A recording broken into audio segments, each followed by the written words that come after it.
increase in human trafficking in our country. The number of instances of human trafficking reported to the Department of Justice rose by 49% in the decade between 2011 and 2021.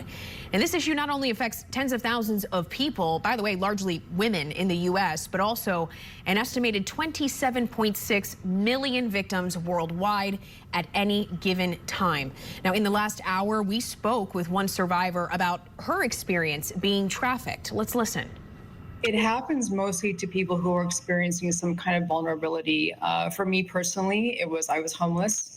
I was also, at that time, I was numbing myself with an exorbitant amount of alcohol and drugs. And that came from previous experiences of being sexually assaulted and also assaulted by a family member, somebody that I trusted. So that's when my life started out that way. And then I became homeless. I was a very easy target. Joining us now to continue the conversation and discuss how we can stop sex trafficking in its tracks is Elisa Bernard, the national campaign manager for the nonprofit World Without Exploitation.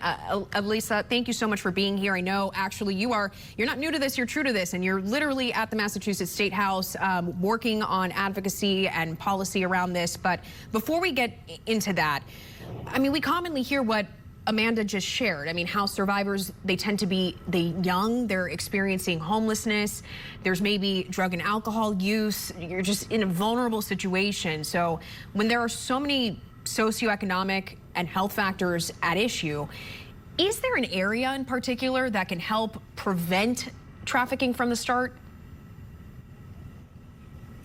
Yes, absolutely. There are many areas of which can help prevent trafficking from the start, but I always like to say that we need to think about this from the root cause and root factor angle. You know, you have root factors to your vulnerability to entering prostitution. That could be many different things, poverty, substance use, etc. But when we really want to talk about the root cause, that root cause is the demand for commercial sex. If there were no demand, there would be no need to have prostitution exist. So I'm curious then, when you think about Nevada, because as most of us I think know, prostitution is illegal in everywhere in the country except in certain counties in Nevada.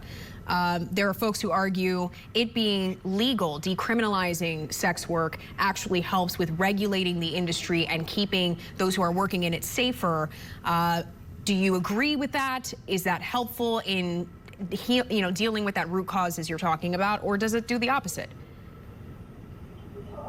So from what we know from countries who have implemented the equality model, which is a partial decriminalization model, or countries that have enacted models such as full decriminalization, we actually see that under countries where full decriminalization has been enacted or legalization, it actually increases the demand for commercial sex. So you have to think about it this way. There is like a certain element of people who are not going to engage in purchasing sex to begin with because it is criminalized. Now we are saying it's totally fine. We've normalized it. It's something that you can do anytime. And so what we do see is an actual increase in demand with those countries.